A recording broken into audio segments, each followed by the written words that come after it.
nội dung 안녕하십니까? 삶의 깊이를 더하는 지혜의 샘, 이곳에서 잠시 세상의 소음으로부터 벗어나 우리 영혼의 소리에 귀 기울이는 시간을 갖겠습니다. 오늘 우리가 나눌 이야기는 어쩌면 지금 당신의 이야기일지도 모릅니다.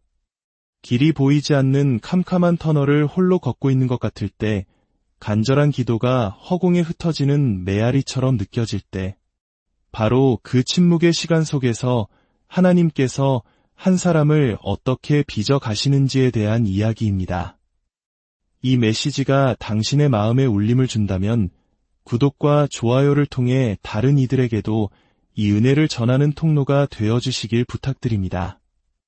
당신의 작은 손길이 누군가에게는 절실한 위로가 될 수 있습니다. 잠시 함께 기도하고 시작하겠습니다. 사랑의 하나님, 지금 이 음성을 듣는 모든 이들의 마음을 어루만져 주옵소서. 지친 영혼에 새 힘을 주시고 다친 마음에 하늘의 평안을 허락하여 주시옵소서.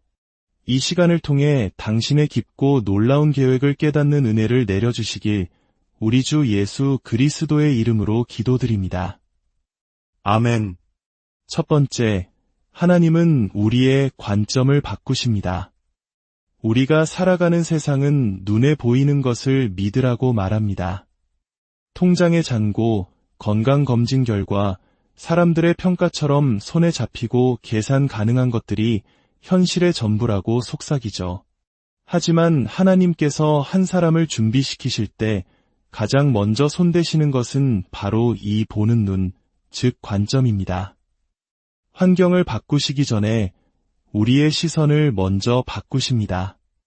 현실의 조건을 넘어 그 뒤에서 일하시는 하나님의 손길을 보게 하시고 인간의 시간이 아닌 하나님의 시간, 카이로스를 신뢰하며 기다리는 법을 가르치십니다. 마치 폐허 속에서 새싹을 발견하는 농부처럼 절망적인 상황 속에서도 하나님의 약속을 바라보는 믿음의 눈을 열어주십니다. 구약의 예언자 예레미야를 떠올려 보십시오. 그는 조국 이스라엘의 멸망을 눈앞에서 목도해야 했습니다. 모든 것이 무너져 내리는 잿더미 속에서 그가 본 것은 절망이 아니었습니다. 그는 눈물로 기도하면서도 이 모든 것을 넘어 회복시키실 하나님의 약속을 바라보았습니다. 그의 관점은 멸망이 아닌 회복에 고정되어 있었던 것입니다. 이 믿음의 눈이 열리기까지는 때로 모든 것을 잃는 듯한 고통의 시간이 필요할 수 있습니다. 내가 의지하던 모든 것들이 사라지고 오직 하나님 한 분 외에는 아무것도 남지 않았을 때 비로소 우리는 육신의 눈이 아닌 영혼의 눈으로 세상을 보기 시작합니다. 사무엘상 16장에서 하나님은 선지자 사무엘에게 말씀하십니다. 사람은 외모를 보거니와 나 여호와는 중심을 보느니라. 이는 단순히 외적인 조건을 보지 않으신다는 의미를 넘어 하나님의 관점이 어디에 있는지를 명확히 보여주는 말씀입니다. 하나님은 우리의 현실이 아니라 그 현실을 마주하는 우리의 중심, 우리의 믿음을 보십니다. 하나님께 준비된 사람은 현실을 부정하는 사람이 아닙니다. 오히려 혹독한 현실을 누구보다 정직하게 마주하되 그 현실에 매몰되지 않고 그 너머에 있는 하나님의 뜻과 계획을 신뢰하는 사람입니다. 같은 문제를 보아도 두려움 대신 기대를 품고 같은 고난의 시간을 보내도 절망 대신 소망을 노래하는 것. 그것은 상황이 변해서가 아니라 그의 시선이 변했기 때문입니다. 두 번째, 하나님은 우리를 기도하는 사람으로 만드십니다. 세상은 속도를 요구합니다. 모든 것이 빨리빨리 이루어져야 직성이 풀리는 문화 속에서 기다림은 무능함의 다른 이름처럼 여겨지기도 합니다. 그러나 하나님께서 준비시키는 사람은 세상의 속도전에서 잠시 벗어나 깊고 꾸준한 기도의 자리를 지키는 사람입니다. 준비된 사람에게 기도는 더 이상 원하는 것을 얻어내는 주문이 아닙니다. 그것은 하나님과의 친밀한 동행 그 자체이며 내 뜻을 내려놓고 하나님의 뜻을 구하는 거룩한 자리입니다. 그래서 응답이 더딜 때 낙심하는 것이 아니라 그 기다림의 시간 속에서 더욱 깊이 하나님을 알아가게 됩니다. 하나님, 이것을 주십시오라는 기도에서 하나님, 오늘도 주님 안에 거하게 해주십시오라는 고백으로 기도의 중심이 옮겨가는 것입니다. 광야는 기도의 학교였습니다. 모세는 미디안 광야에서 40년이라는 침묵의 세월을 보냈습니다. 세상의 눈으로 볼 때 그 시간은 아무런 성과도 없는 낭비처럼 보였을 것입니다. 그러나 그 외로운 시간 동안 드렸던 수많은 기도는 그를 이스라엘 민족을 이끌 위대한 지도자로 세우는 가장 결정적인 준비 과정이었습니다. 기도는 겉으로는 아무 일도 일어나지 않는 것처럼 보이지만 내면에서는 하나님의 손길이 가장 치열하게 일하는 시간입니다. 그래서 준비된 사람은 기도를 포기하지 않습니다. 아무도 알아주지 않고 아무런 응답이 없는 것 같아도 묵묵히 기도의 자리를 지켜냅니다. 시편 16편에서 다윗은 고백합니다. 나의 눈물을 주의 병에 담으소서. 우리의 눈물 섞인 기도는 결코 땅에 떨어져 사라지지 않습니다. 하나님께서는 그 모든 기도를 귀한 보석처럼 담아두셨다가 가장 정확한 그분의 때에 가장 선한 열매로 돌려주십니다. 하나님은 능력 있는 사람을 찾으시기보다 기도하는 사람을 찾으십니다.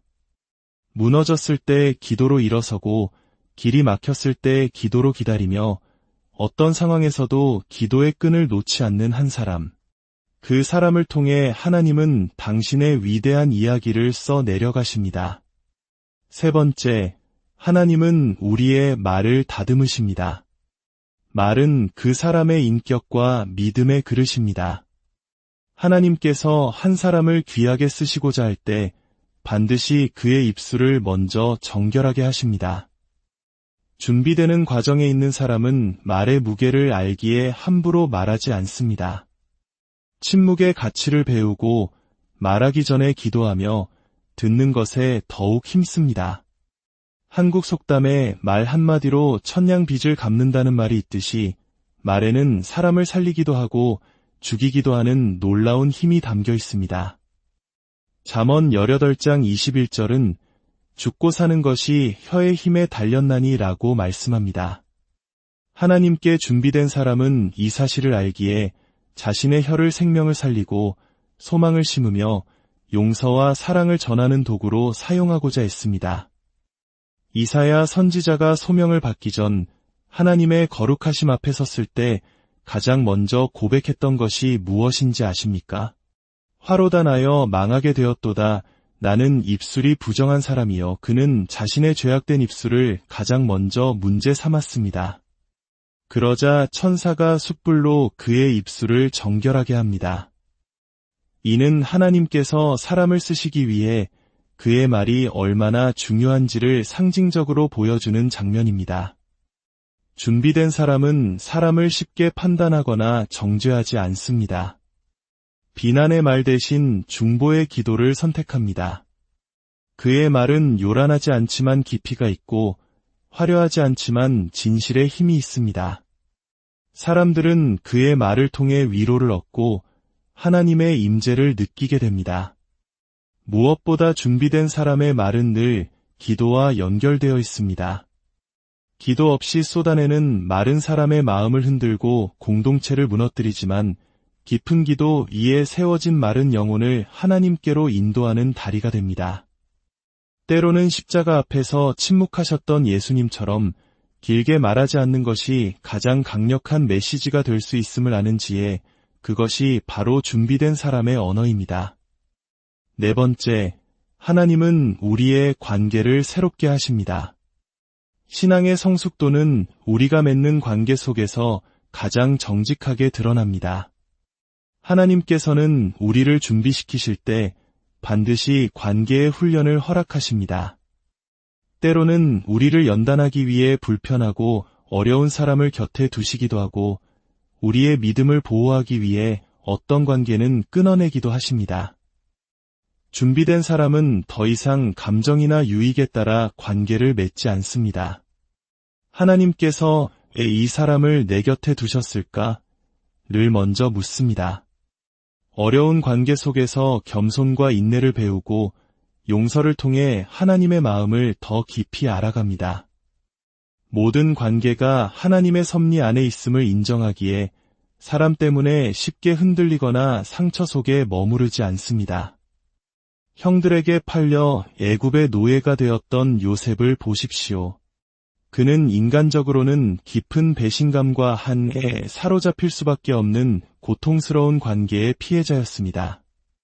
그러나 훗날 총리가 되어 형들 앞에 섰을 때 그는 말합니다. 당신들이 나를 이곳에 팔았다고 해서 근심하지 마소서. 하나님이 생명을 구원하시려고 나를 당신들보다 먼저 보내셨나이다. 이것은 인간의 힘으로 할 수 있는 고백이 아닙니다. 자신에게 상처를 준 관계마저도 하나님의 거대한 구원 계획의 일부로 바라볼 수 있는 눈. 이것이야말로 하나님 앞에서 철저히 준비된 자만이 가질 수 있는 관계의 관점입니다. 또한 하나님은 우리에게 고독의 시간을 허락하십니다. 모든 관계가 끊어진 듯한 외로움 속에서 오직 하나님 한 분과만 독대하는 시간입니다. 이 시간을 통해 우리는 사람에게서 위로를 구하던 마음을 내려놓고 하나님 한 분만으로 충분하다는 믿음을 배우게 됩니다. 관계의 중심이 사람에서 하나님으로 재정비될 때 우리는 비로소 건강하고 성숙한 관계를 맺어갈 수 있는 사람으로 세워집니다. 5번째, 하나님은 시간을 대하는 태도를 바꾸십니다. 우리는 조급함의 시대를 살고 있습니다. 그러나 하나님께서 준비시키는 사람은 속도보다 하나님의 타이밍을 신뢰합니다. 하나님은 결코 서두르지 않으시며 또한 결코 늦지 않으심을 믿기 때문입니다. 하나님은 우리에게 기다림이라는 훈련을 허락하십니다. 이 기다림은 무기력하게 손 놓고 있는 시간이 아닙니다. 내 뜻과 계획을 내려놓고 하나님의 때를 구하며 기도로 깨어있는 거룩한 시간입니다. 하나님은 일이 이루어지기보다 그 일을 감당할 사람이 먼저 준비되기를 원하십니다.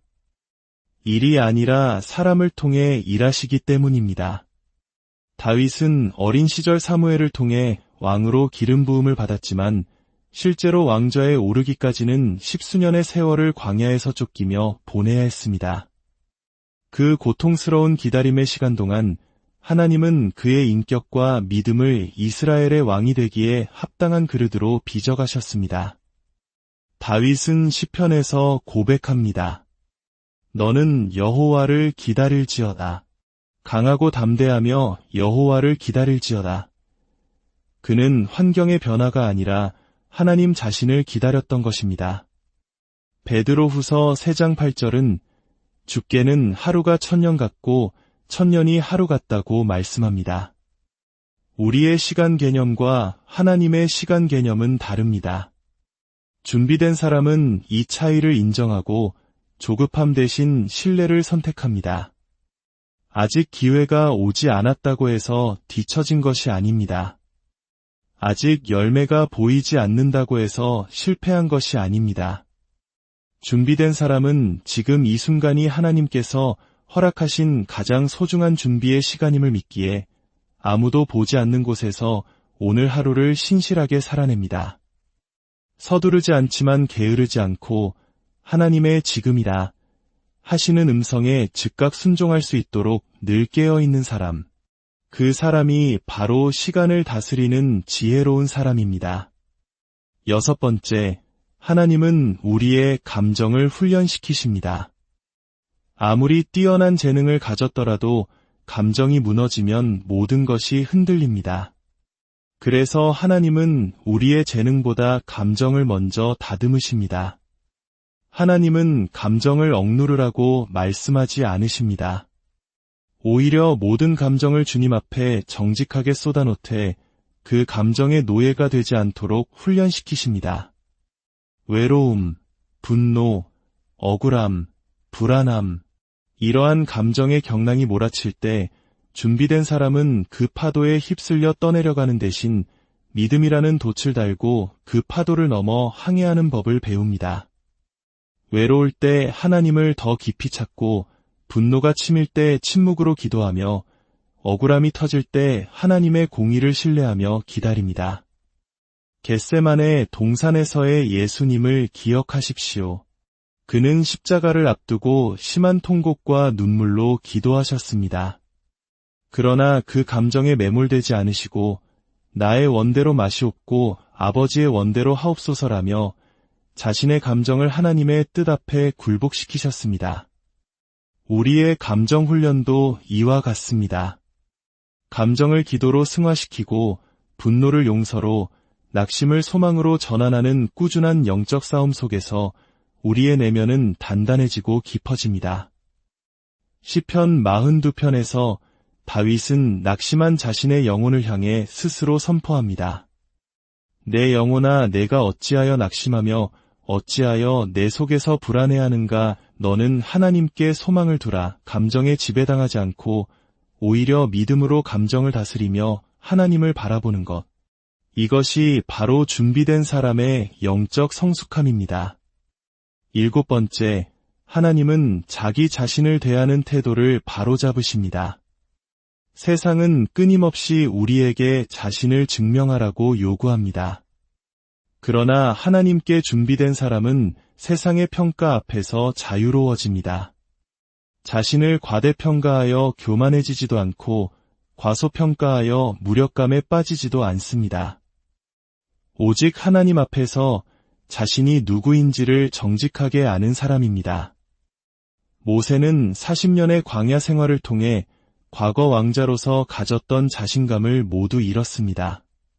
하나님께서 그를 부르셨을 때 그는 나는 본래 말을 잘하지 못하는 자니이다라며 자신의 연약함을 고백했습니다.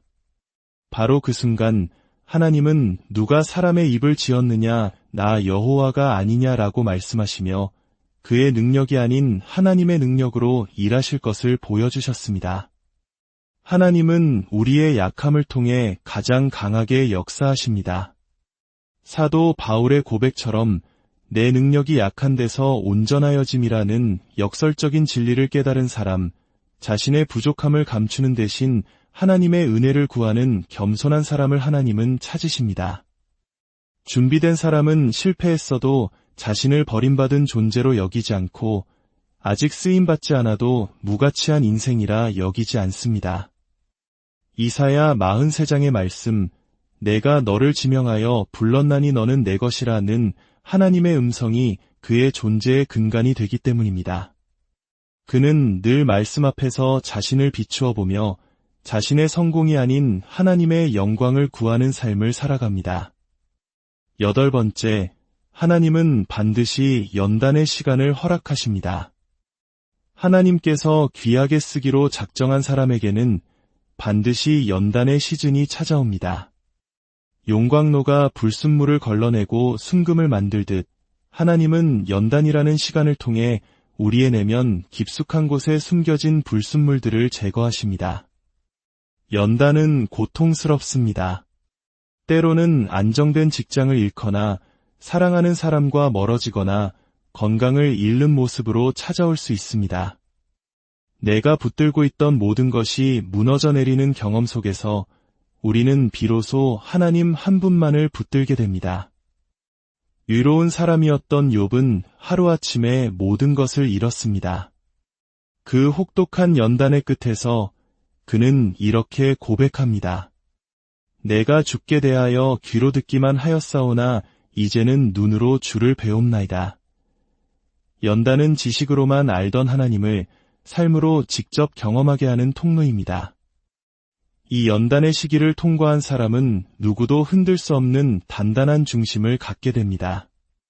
이전보다 더 겸손해지고 더 넓은 마음으로 타인의 아픔을 이해하게 됩니다.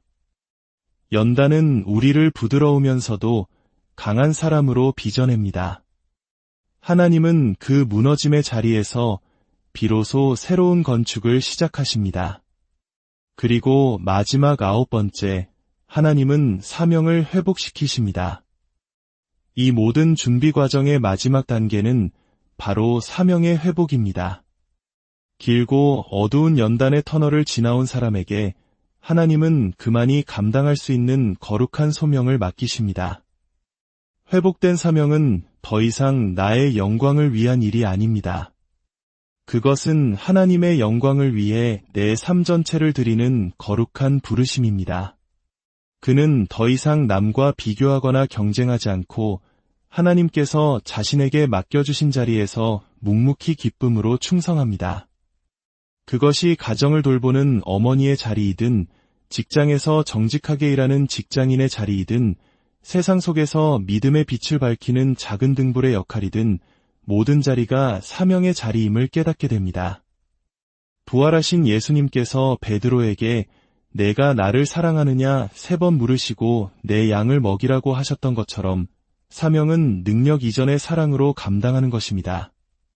철저히 깨어지고 무너졌다가 오직 주님의 사랑으로 다시 일어선 사람만이 다른 영혼을 먹이고 살리는 귀한 사명을 감당할 수 있습니다. 준비된 사람은 이제 무엇을 할까를 묻지 않습니다. 대신 하나님, 오늘 누구를 위해 살게 하시겠습니까? 라고 묻습니다. 그 질문으로 하루를 시작하고 그 응답으로 하루를 마무리하는 삶. 바로 그런 한 사람을 통해 하나님은 오늘도 이 땅에 당신의 나라를 이루어 가십니다. 지금 혹시 하나님께서 당신을 다루고 계시는 침묵의 시간 가운데 계십니까? 오래된 기도 제목 앞에서 지쳐있지는 않으신지요? 기억하십시오. 그 시간은 버려진 시간이 아니라 당신을 가장 귀한 그릇으로 빚어가시는 하나님의 작업실입니다. 이 모든 연단의 과정을 통과한 당신의 삶을 통해 하나님의 놀라운 계획이 온전히 이루어지기를, 그리고 당신이 서 있는 바로 그 자리에서 하나님의 영광이 찬란하게 빛나기를 주님의 이름 너희 융안녕하십니까? 삶의 깊이를 더하는 지혜의 샘, 이곳에서 잠시 세상의 소음으로부터 벗어나 우리 영혼의 소리에 귀 기울이는 시간을 갖겠습니다. 오늘 우리가 나눌 이야기는 어쩌면 지금 당신의 이야기일지도 모릅니다. 길이 보이지 않는 캄캄한 터널을 홀로 걷고 있는 것 같을 때, 간절한 기도가 허공에 흩어지는 메아리처럼 느껴질 때, 바로 그 침묵의 시간 속에서 하나님께서 한 사람을 어떻게 빚어 가시는지에 대한 이야기입니다. 이 메시지가 당신의 마음에 울림을 준다면 구독과 좋아요를 통해 다른 이들에게도 이 은혜를 전하는 통로가 되어주시길 부탁드립니다. 당신의 작은 손길이 누군가에게는 절실한 위로가 될 수 있습니다. 잠시 함께 기도하고 시작하겠습니다. 사랑의 하나님, 지금 이 음성을 듣는 모든 이들의 마음을 어루만져 주옵소서. 지친 영혼에 새 힘을 주시고 다친 마음에 하늘의 평안을 허락하여 주시옵소서. 이 시간을 통해 당신의 깊고 놀라운 계획을 깨닫는 은혜를 내려주시길 우리 주 예수 그리스도의 이름으로 기도드립니다. 아멘. 첫 번째, 하나님은 우리의 관점을 바꾸십니다. 우리가 살아가는 세상은 눈에 보이는 것을 믿으라고 말합니다. 통장의 잔고, 건강검진 결과, 사람들의 평가처럼 손에 잡히고 계산 가능한 것들이 현실의 전부라고 속삭이죠. 하지만 하나님께서 한 사람을 준비시키실 때 가장 먼저 손대시는 것은 바로 이 보는 눈, 즉 관점입니다. 환경을 바꾸시기 전에 우리의 시선을 먼저 바꾸십니다. 현실의 조건을 넘어 그 뒤에서 일하시는 하나님의 손길을 보게 하시고 인간의 시간이 아닌 하나님의 시간, 카이로스를 신뢰하며 기다리는 법을 가르치십니다. 마치 폐허 속에서 새싹을 발견하는 농부처럼 절망적인 상황 속에서도 하나님의 약속을 바라보는 믿음의 눈을 열어주십니다. 구약의 예언자 예레미야를 떠올려 보십시오. 그는 조국 이스라엘의 멸망을 눈앞에서 목도해야 했습니다. 모든 것이 무너져 내리는 잿더미 속에서 그가 본 것은 절망이 아니었습니다. 그는 눈물로 기도하면서도 이 모든 것을 넘어 회복시키실 하나님의 약속을 바라보았습니다. 그의 관점은 멸망이 아닌 회복에 고정되어 있었던 것입니다. 이 믿음의 눈이 열리기까지는 때로 모든 것을 잃는 듯한 고통의 시간이 필요할 수 있습니다. 내가 의지하던 모든 것들이 사라지고 오직 하나님 한 분 외에는 아무것도 남지 않았을 때 비로소 우리는 육신의 눈이 아닌 영혼의 눈으로 세상을 보기 시작합니다. 사무엘상 16장에서 하나님은 선지자 사무엘에게 말씀하십니다. 사람은 외모를 보거니와 나 여호와는 중심을 보느니라. 이는 단순히 외적인 조건을 보지 않으신다는 의미를 넘어 하나님의 관점이 어디에 있는지를 명확히 보여주는 말씀입니다. 하나님은 우리의 현실이 아니라 그 현실을 마주하는 우리의 중심, 우리의 믿음을 보십니다. 하나님께 준비된 사람은 현실을 부정하는 사람이 아닙니다. 오히려 혹독한 현실을 누구보다 정직하게 마주하되 그 현실에 매몰되지 않고 그 너머에 있는 하나님의 뜻과 계획을 신뢰하는 사람입니다. 같은 문제를 보아도 두려움 대신 기대를 품고 같은 고난의 시간을 보내도 절망 대신 소망을 노래하는 것. 그것은 상황이 변해서가 아니라 그의 시선이 변했기 때문입니다. 두 번째, 하나님은 우리를 기도하는 사람으로 만드십니다. 세상은 속도를 요구합니다. 모든 것이 빨리빨리 이루어져야 직성이 풀리는 문화 속에서 기다림은 무능함의 다른 이름처럼 여겨지기도 합니다. 그러나 하나님께서 준비시키는 사람은 세상의 속도전에서 잠시 벗어나 깊고 꾸준한 기도의 자리를 지키는 사람입니다. 준비된 사람에게 기도는 더 이상 원하는 것을 얻어내는 주문이 아닙니다. 그것은 하나님과의 친밀한 동행 그 자체이며 내 뜻을 내려놓고 하나님의 뜻을 구하는 거룩한 자리입니다. 그래서 응답이 더딜 때 낙심하는 것이 아니라 그 기다림의 시간 속에서 더욱 깊이 하나님을 알아가게 됩니다. 하나님, 이것을 주십시오라는 기도에서 하나님, 오늘도 주님 안에 거하게 해주십시오라는 고백으로 기도의 중심이 옮겨가는 것입니다. 광야는 기도의 학교였습니다.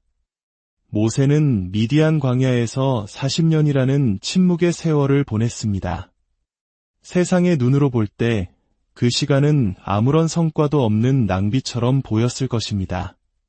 그러나 그 외로운 시간 동안 드렸던 수많은 기도는 그를 이스라엘 민족을 이끌 위대한 지도자로 세우는 가장 결정적인 준비 과정이었습니다. 기도는 겉으로는 아무 일도 일어나지 않는 것처럼 보이지만 내면에서는 하나님의 손길이 가장 치열하게 일하는 시간입니다. 그래서 준비된 사람은 기도를 포기하지 않습니다. 아무도 알아주지 않고 아무런 응답이 없는 것 같아도 묵묵히 기도의 자리를 지켜냅니다. 시편 16편에서 다윗은 고백합니다. 나의 눈물을 주의 병에 담으소서. 우리의 눈물 섞인 기도는 결코 땅에 떨어져 사라지지 않습니다.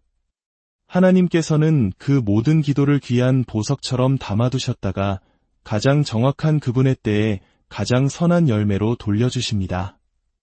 하나님은 능력 있는 사람을 찾으시기보다 기도하는 사람을 찾으십니다. 무너졌을 때 기도로 일어서고 길이 막혔을 때 기도로 기다리며 어떤 상황에서도 기도의 끈을 놓지 않는 한 사람. 그 사람을 통해 하나님은 당신의 위대한 이야기를 써 내려가십니다. 세 번째, 하나님은 우리의 말을 다듬으십니다. 말은 그 사람의 인격과 믿음의 그릇입니다. 하나님께서 한 사람을 귀하게 쓰시고자 할 때 반드시 그의 입술을 먼저 정결하게 하십니다.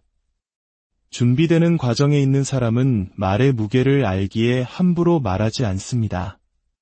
침묵의 가치를 배우고 말하기 전에 기도하며 듣는 것에 더욱 힘씁니다. 한국 속담에 말 한마디로 천냥 빚을 갚는다는 말이 있듯이 말에는 사람을 살리기도 하고 죽이기도 하는 놀라운 힘이 담겨 있습니다. 잠언 18장 21절은 죽고 사는 것이 혀의 힘에 달렸나니 라고 말씀합니다. 하나님께 준비된 사람은 이 사실을 알기에 자신의 혀를 생명을 살리고 소망을 심으며 용서와 사랑을 전하는 도구로 사용하고자 했습니다. 이사야 선지자가 소명을 받기 전 하나님의 거룩하심 앞에 섰을 때 가장 먼저 고백했던 것이 무엇인지 아십니까? 화로다 나여 망하게 되었도다. 나는 입술이 부정한 사람이여. 그는 자신의 죄악된 입술을 가장 먼저 문제 삼았습니다. 그러자 천사가 숯불로 그의 입술을 정결하게 합니다. 이는 하나님께서 사람을 쓰시기 위해 그의 말이 얼마나 중요한지를 상징적으로 보여주는 장면입니다. 준비된 사람은 사람을 쉽게 판단하거나 정죄하지 않습니다. 비난의 말 대신 중보의 기도를 선택합니다. 그의 말은 요란하지 않지만 깊이가 있고 화려하지 않지만 진실에 힘이 있습니다. 사람들은 그의 말을 통해 위로를 얻고 하나님의 임재를 느끼게 됩니다. 무엇보다 준비된 사람의 말은 늘 기도와 연결되어 있습니다. 기도 없이 쏟아내는 마른 사람의 마음을 흔들고 공동체를 무너뜨리지만 깊은 기도 위에 세워진 마른 영혼을 하나님께로 인도하는 다리가 됩니다. 때로는 십자가 앞에서 침묵하셨던 예수님처럼 길게 말하지 않는 것이 가장 강력한 메시지가 될 수 있음을 아는지에 그것이 바로 준비된 사람의 언어입니다. 네 번째, 하나님은 우리의 관계를 새롭게 하십니다. 신앙의 성숙도는 우리가 맺는 관계 속에서 가장 정직하게 드러납니다. 하나님께서는 우리를 준비시키실 때 반드시 관계의 훈련을 허락하십니다. 때로는 우리를 연단하기 위해 불편하고 어려운 사람을 곁에 두시기도 하고 우리의 믿음을 보호하기 위해 어떤 관계는 끊어내기도 하십니다. 준비된 사람은 더 이상 감정이나 유익에 따라 관계를 맺지 않습니다. 하나님께서 왜 이 사람을 내 곁에 두셨을까? 를 먼저 묻습니다. 어려운 관계 속에서 겸손과 인내를 배우고 용서를 통해 하나님의 마음을 더 깊이 알아갑니다. 모든 관계가 하나님의 섭리 안에 있음을 인정하기에 사람 때문에 쉽게 흔들리거나 상처 속에 머무르지 않습니다. 형들에게 팔려 애굽의 노예가 되었던 요셉을 보십시오. 그는 인간적으로는 깊은 배신감과 한에 사로잡힐 수밖에 없는 고통스러운 관계의 피해자였습니다. 그러나 훗날 총리가 되어 형들 앞에 섰을 때 그는 말합니다. 당신들이 나를 이곳에 팔았다고 해서 근심하지 마소서. 하나님이 생명을 구원하시려고 나를 당신들보다 먼저 보내셨나이다. 이것은 인간의 힘으로 할 수 있는 고백이 아닙니다. 자신에게 상처를 준 관계마저도 하나님의 거대한 구원 계획의 일부로 바라볼 수 있는 눈. 이것이야말로 하나님 앞에서 철저히 준비된 자만이 가질 수 있는 관계의 관점입니다.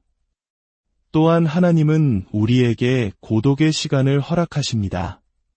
모든 관계가 끊어진 듯한 외로움 속에서 오직 하나님 한 분과만 독대하는 시간입니다. 이 시간을 통해 우리는 사람에게서 위로를 구하던 마음을 내려놓고 하나님 한 분만으로 충분하다는 믿음을 배우게 됩니다. 관계의 중심이 사람에서 하나님으로 재정비될 때 우리는 비로소 건강하고 성숙한 관계를 맺어갈 수 있는 사람으로 세워집니다. 다섯 번째, 하나님은 시간을 대하는 태도를 바꾸십니다.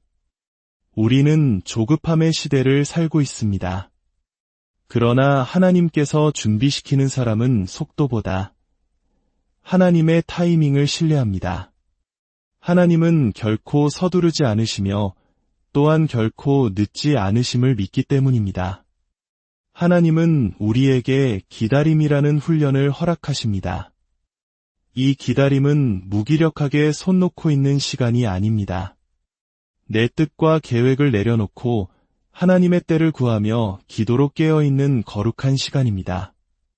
하나님은 일이 이루어지기보다 그 일을 감당할 사람이 먼저 준비되기를 원하십니다. 일이 아니라 사람을 통해 일하시기 때문입니다. 다윗은 어린 시절 사무엘을 통해 왕으로 기름 부음을 받았지만 실제로 왕좌에 오르기까지는 십수년의 세월을 광야에서 쫓기며 보내야 했습니다. 그 고통스러운 기다림의 시간 동안 하나님은 그의 인격과 믿음을 이스라엘의 왕이 되기에 합당한 그릇으로 빚어가셨습니다. 다윗은 시편에서 고백합니다. 너는 여호와를 기다릴지어다. 강하고 담대하며 여호와를 기다릴지어다. 그는 환경의 변화가 아니라 하나님 자신을 기다렸던 것입니다. 베드로후서 3장 8절은 주께는 하루가 1000년 같고 1000년이 하루 같다고 말씀합니다. 우리의 시간 개념과 하나님의 시간 개념은 다릅니다. 준비된 사람은 이 차이를 인정하고 조급함 대신 신뢰를 선택합니다. 아직 기회가 오지 않았다고 해서 뒤처진 것이 아닙니다. 아직 열매가 보이지 않는다고 해서 실패한 것이 아닙니다. 준비된 사람은 지금 이 순간이 하나님께서 허락하신 가장 소중한 준비의 시간임을 믿기에 아무도 보지 않는 곳에서 오늘 하루를 신실하게 살아냅니다. 서두르지 않지만 게으르지 않고 하나님의 지금이다 하시는 음성에 즉각 순종할 수 있도록 늘 깨어있는 사람. 그 사람이 바로 시간을 다스리는 지혜로운 사람입니다. 6번째, 하나님은 우리의 감정을 훈련시키십니다. 아무리 뛰어난 재능을 가졌더라도 감정이 무너지면 모든 것이 흔들립니다. 그래서 하나님은 우리의 재능보다 감정을 먼저 다듬으십니다. 하나님은 감정을 억누르라고 말씀하지 않으십니다. 오히려 모든 감정을 주님 앞에 정직하게 쏟아놓되 그 감정의 노예가 되지 않도록 훈련시키십니다. 외로움, 분노, 억울함, 불안함, 이러한 감정의 경랑이 몰아칠 때 준비된 사람은 그 파도에 휩쓸려 떠내려가는 대신 믿음이라는 돛을 달고 그 파도를 넘어 항해하는 법을 배웁니다. 외로울 때 하나님을 더 깊이 찾고 분노가 치밀 때 침묵으로 기도하며 억울함이 터질 때 하나님의 공의를 신뢰하며 기다립니다. 겟세마네 동산에서의 예수님을 기억하십시오. 그는 십자가를 앞두고 심한 통곡과 눈물로 기도하셨습니다. 그러나 그 감정에 매몰되지 않으시고 나의 원대로 마시옵고 아버지의 원대로 하옵소서라며 자신의 감정을 하나님의 뜻 앞에 굴복시키셨습니다. 우리의 감정 훈련도 이와 같습니다. 감정을 기도로 승화시키고 분노를 용서로 낙심을 소망으로 전환하는 꾸준한 영적 싸움 속에서 우리의 내면은 단단해지고 깊어집니다. 시편 42편에서 다윗은 낙심한 자신의 영혼을 향해 스스로 선포합니다. 내 영혼아 내가 어찌하여 낙심하며 어찌하여 내 속에서 불안해하는가. 너는 하나님께 소망을 두라. 감정에 지배당하지 않고 오히려 믿음으로 감정을 다스리며 하나님을 바라보는 것. 이것이 바로 준비된 사람의 영적 성숙함입니다. 7번째, 하나님은 자기 자신을 대하는 태도를 바로잡으십니다. 세상은 끊임없이 우리에게 자신을 증명하라고 요구합니다. 그러나 하나님께 준비된 사람은 세상의 평가 앞에서 자유로워집니다. 자신을 과대평가하여 교만해지지도 않고 과소평가하여 무력감에 빠지지도 않습니다. 오직 하나님 앞에서 자신이 누구인지를 정직하게 아는 사람입니다. 모세는 40년의 광야 생활을 통해 과거 왕자로서 가졌던 자신감을 모두 잃었습니다. 하나님께서 그를 부르셨을 때 그는 나는 본래 말을 잘하지 못하는 자니이다라며 자신의 연약함을 고백했습니다.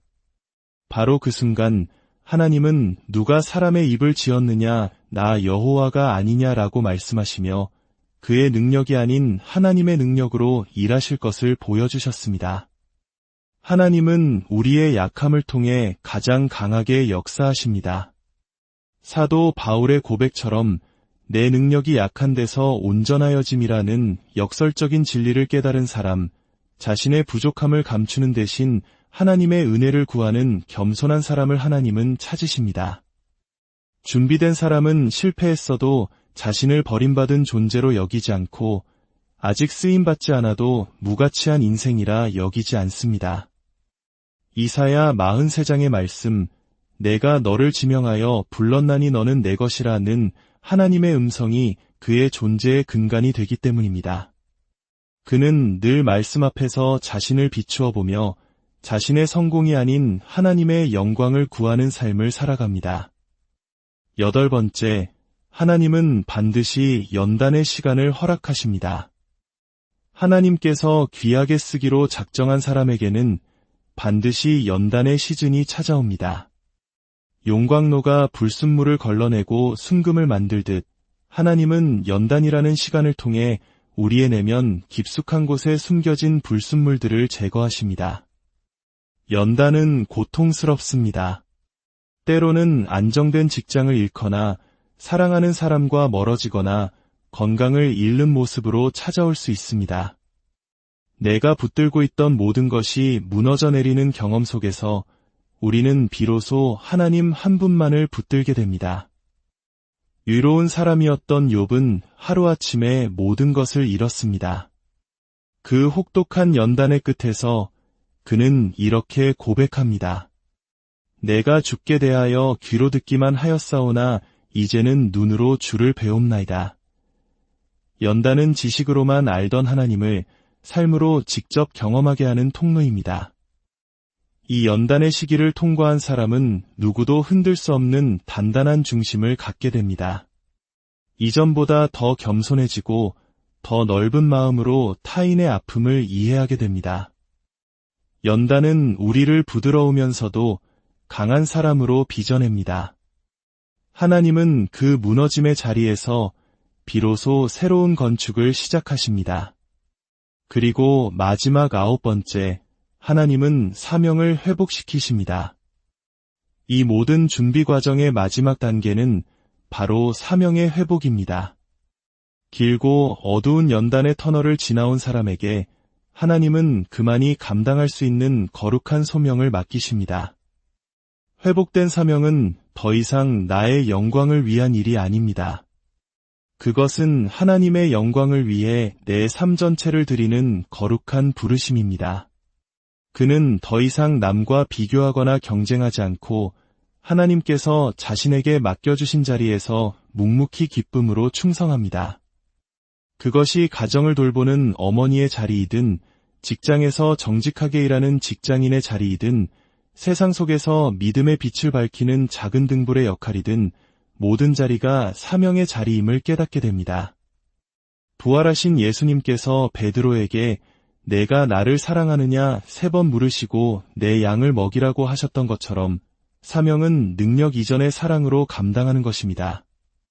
철저히 깨어지고 무너졌다가 오직 주님의 사랑으로 다시 일어선 사람만이 다른 영혼을 먹이고 살리는 귀한 사명을 감당할 수 있습니다.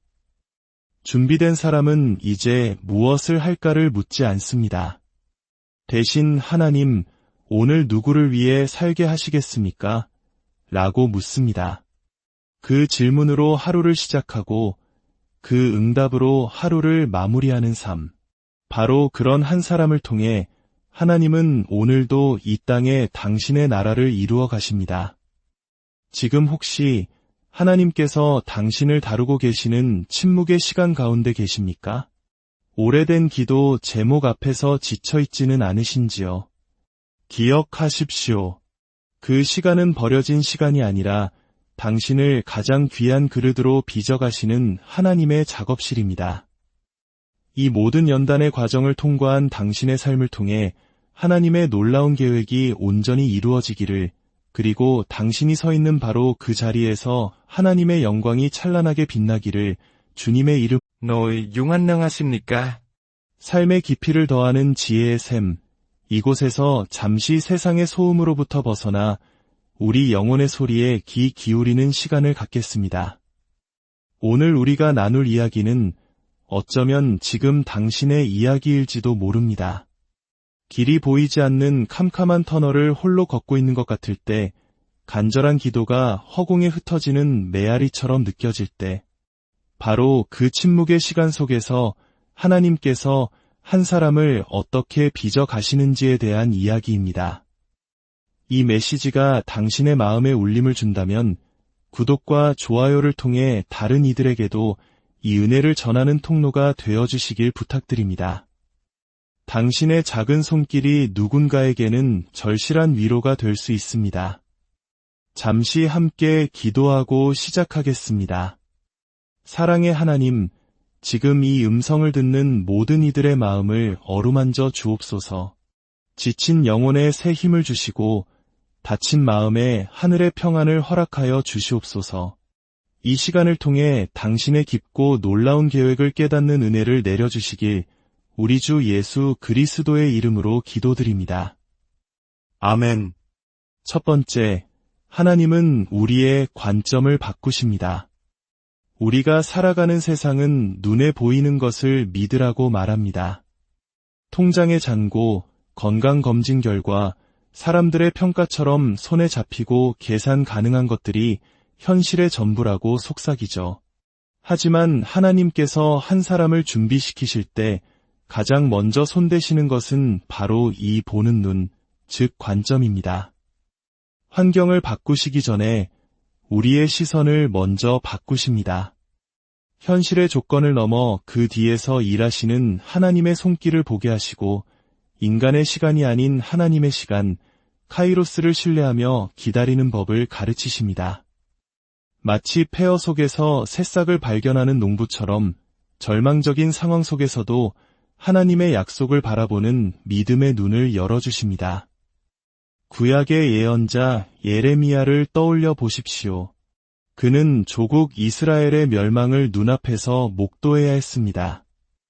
모든 것이 무너져 내리는 잿더미 속에서 그가 본 것은 절망이 아니었습니다. 그는 눈물로 기도하면서도 이 모든 것을 넘어 회복시키실 하나님의 약속을 바라보았습니다. 그의 관점은 멸망이 아닌 회복에 고정되어 있었던 것입니다. 이 믿음의 눈이 열리기까지는 때로 모든 것을 잃는 듯한 고통의 시간이 필요할 수 있습니다. 내가 의지하던 모든 것들이 사라지고 오직 하나님 한 분 외에는 아무것도 남지 않았을 때 비로소 우리는 육신의 눈이 아닌 영혼의 눈으로 세상을 보기 시작합니다. 사무엘상 16장에서 하나님은 선지자 사무엘에게 말씀하십니다. 사람은 외모를 보거니와 나 여호와는 중심을 보느니라. 이는 단순히 외적인 조건을 보지 않으신다는 의미를 넘어 하나님의 관점이 어디에 있는지를 명확히 보여주는 말씀입니다. 하나님은 우리의 현실이 아니라 그 현실을 마주하는 우리의 중심, 우리의 믿음을 보십니다. 하나님께 준비된 사람은 현실을 부정하는 사람이 아닙니다. 오히려 혹독한 현실을 누구보다 정직하게 마주하되 그 현실에 매몰되지 않고 그 너머에 있는 하나님의 뜻과 계획을 신뢰하는 사람입니다. 같은 문제를 보아도 두려움 대신 기대를 품고 같은 고난의 시간을 보내도 절망 대신 소망을 노래하는 것. 그것은 상황이 변해서가 아니라 그의 시선이 변했기 때문입니다. 두 번째, 하나님은 우리를 기도하는 사람으로 만드십니다. 세상은 속도를 요구합니다. 모든 것이 빨리빨리 이루어져야 직성이 풀리는 문화 속에서 기다림은 무능함의 다른 이름처럼 여겨지기도 합니다. 그러나 하나님께서 준비시키는 사람은 세상의 속도전에서 잠시 벗어나 깊고 꾸준한 기도의 자리를 지키는 사람입니다.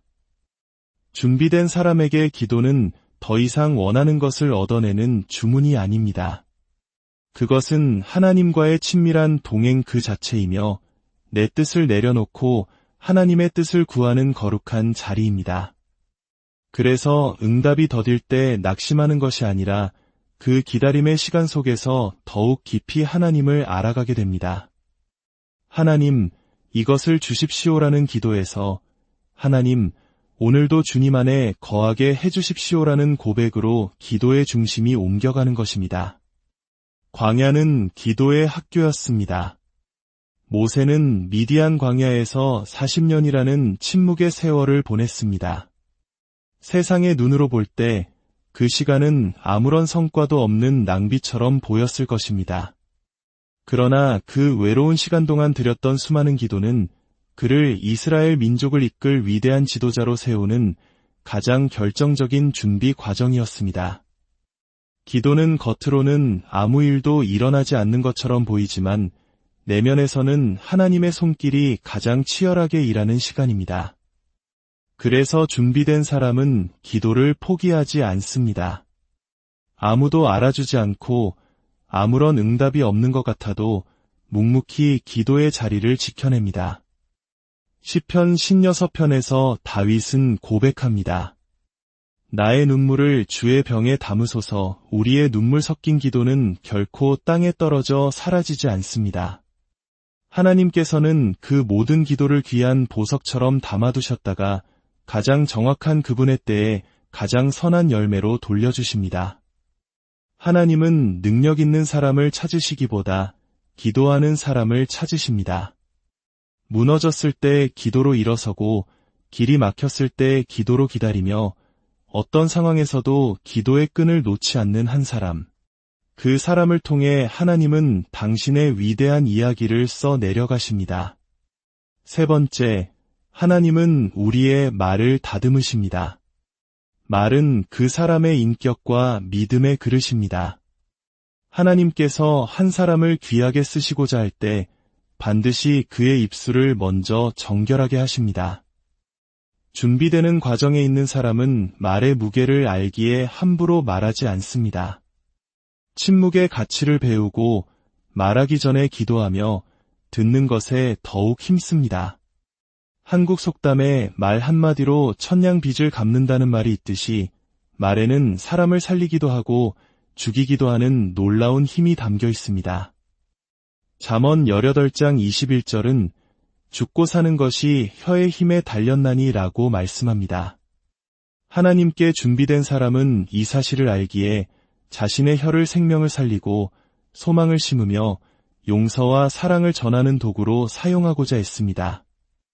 이사야 선지자가 소명을 받기 전 하나님의 거룩하심 앞에 섰을 때 가장 먼저 고백했던 것이 무엇인지 아십니까?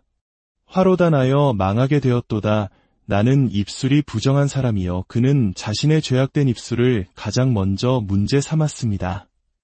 그러자 천사가 숯불로 그의 입술을 정결하게 합니다. 이는 하나님께서 사람을 쓰시기 위해 그의 말이 얼마나 중요한지를 상징적으로 보여주는 장면입니다. 준비된 사람은 사람을 쉽게 판단하거나 정죄하지 않습니다. 비난의 말 대신 중보의 기도를 선택합니다. 그의 말은 요란하지 않지만 깊이가 있고 화려하지 않지만 진실의 힘이 있습니다. 사람들은 그의 말을 통해 위로를 얻고 하나님의 임재를 느끼게 됩니다. 무엇보다 준비된 사람의 말은 늘 기도와 연결되어 있습니다. 기도 없이 쏟아내는 마른 사람의 마음을 흔들고 공동체를 무너뜨리지만 깊은 기도 위에 세워진 마른 영혼을 하나님께로 인도하는 다리가 됩니다. 때로는 십자가 앞에서 침묵하셨던 예수님처럼 길게 말하지 않는 것이 가장 강력한 메시지가 될 수 있음을 아는지에 그것이 바로 준비된 사람의 언어입니다. 네 번째, 하나님은 우리의 관계를 새롭게 하십니다. 신앙의 성숙도는 우리가 맺는 관계 속에서 가장 정직하게 드러납니다. 하나님께서는 우리를 준비시키실 때 반드시 관계의 훈련을 허락하십니다. 때로는 우리를 연단하기 위해 불편하고 어려운 사람을 곁에 두시기도 하고 우리의 믿음을 보호하기 위해 어떤 관계는 끊어내기도 하십니다. 준비된 사람은 더 이상 감정이나 유익에 따라 관계를 맺지 않습니다. 하나님께서 왜 이 사람을 내 곁에 두셨을까? 를 먼저 묻습니다. 어려운 관계 속에서 겸손과 인내를 배우고 용서를 통해 하나님의 마음을 더 깊이 알아갑니다. 모든 관계가 하나님의 섭리 안에 있음을 인정하기에 사람 때문에 쉽게 흔들리거나 상처 속에 머무르지 않습니다. 형들에게 팔려 애굽의 노예가 되었던 요셉을 보십시오. 그는 인간적으로는 깊은 배신감과 한에 사로잡힐 수밖에 없는 고통스러운 관계의 피해자였습니다. 그러나 훗날 총리가 되어 형들 앞에 섰을 때 그는 말합니다. 당신들이 나를 이곳에 팔았다고 해서 근심하지 마소서. 하나님이 생명을 구원하시려고 나를 당신들보다 먼저 보내셨나이다. 이것은 인간의 힘으로 할 수 있는 고백이 아닙니다. 자신에게 상처를 준 관계마저도 하나님의 거대한 구원 계획의 일부로 바라볼 수 있는 눈. 이것이야말로 하나님 앞에서 철저히 준비된 자만이 가질 수 있는 관계의 관점입니다. 또한 하나님은 우리에게 고독의 시간을 허락하십니다. 모든 관계가 끊어진 듯한 외로움 속에서 오직 하나님 한 분과만 독대하는 시간입니다. 이 시간을 통해 우리는 사람에게서 위로를 구하던 마음을 내려놓고 하나님 한 분만으로 충분하다는 믿음을 배우게 됩니다. 관계의 중심이 사람에서 하나님으로 재정비될 때 우리는 비로소 건강하고 성숙한 관계를 맺어갈 수 있는 사람으로 세워집니다. 5번째, 하나님은 시간을 대하는 태도를 바꾸십니다. 우리는 조급함의 시대를 살고 있습니다. 그러나 하나님께서 준비시키는 사람은 속도보다 하나님의 타이밍을 신뢰합니다. 하나님은 결코 서두르지 않으시며 또한 결코 늦지 않으심을 믿기 때문입니다. 하나님은 우리에게 기다림이라는 훈련을 허락하십니다. 이 기다림은 무기력하게 손 놓고 있는 시간이 아닙니다. 내 뜻과 계획을 내려놓고 하나님의 때를 구하며 기도로 깨어있는 거룩한 시간입니다. 하나님은 일이 이루어지기보다 그 일을 감당할 사람이 먼저 준비되기를 원하십니다. 일이 아니라 사람을 통해 일하시기 때문입니다. 다윗은 어린 시절 사무엘을 통해 왕으로 기름 부음을 받았지만 실제로 왕좌에 오르기까지는 10수년의 세월을 광야에서 쫓기며 보내야 했습니다. 그 고통스러운 기다림의 시간 동안 하나님은 그의 인격과 믿음을 이스라엘의 왕이 되기에 합당한 그릇으로 빚어가셨습니다. 다윗은 시편에서 고백합니다. 너는 여호와를 기다릴지어다. 강하고 담대하며 여호와를 기다릴지어다. 그는 환경의 변화가 아니라 하나님 자신을 기다렸던 것입니다. 베드로후서 3장 8절은 주께는 하루가 1000년 같고 1000년이 하루 같다고 말씀합니다. 우리의 시간 개념과 하나님의 시간 개념은 다릅니다. 준비된 사람은 이 차이를 인정하고 조급함 대신 신뢰를 선택합니다. 아직 기회가 오지 않았다고 해서 뒤처진 것이 아닙니다. 아직 열매가 보이지 않는다고 해서 실패한 것이 아닙니다. 준비된 사람은 지금 이 순간이 하나님께서 허락하신 가장 소중한 준비의 시간임을 믿기에 아무도 보지 않는 곳에서 오늘 하루를 신실하게 살아냅니다. 서두르지 않지만 게으르지 않고 하나님의 지금이라 하시는 음성에 즉각 순종할 수 있도록 늘 깨어있는 사람. 그 사람이 바로 시간을 다스리는 지혜로운 사람입니다. 6번째, 하나님은 우리의 감정을 훈련시키십니다. 아무리 뛰어난 재능을 가졌더라도 감정이 무너지면 모든 것이 흔들립니다. 그래서 하나님은 우리의 재능보다 감정을 먼저 다듬으십니다. 하나님은 감정을 억누르라고 말씀하지 않으십니다. 오히려 모든 감정을 주님 앞에 정직하게 쏟아놓되 그 감정의 노예가 되지 않도록 훈련시키십니다. 외로움, 분노, 억울함, 불안함, 이러한 감정의 경랑이 몰아칠 때 준비된 사람은 그 파도에 휩쓸려 떠내려가는 대신 믿음이라는 돛을 달고 그 파도를 넘어 항해하는 법을 배웁니다. 외로울 때 하나님을 더 깊이 찾고 분노가 치밀 때 침묵으로 기도하며 억울함이 터질 때 하나님의 공의를 신뢰하며 기다립니다. 겟세마네 동산에서의 예수님을 기억하십시오. 그는 십자가를 앞두고 심한 통곡과 눈물로 기도하셨습니다. 그러나 그 감정에 매몰되지 않으시고 나의 원대로 마시옵고 아버지의 원대로 하옵소서라며 자신의 감정을 하나님의 뜻 앞에 굴복시키셨습니다. 우리의 감정 훈련도 이와 같습니다. 감정을 기도로 승화시키고 분노를 용서로, 낙심을 소망으로 전환하는 꾸준한 영적 싸움 속에서 우리의 내면은 단단해지고 깊어집니다. 시편 42편에서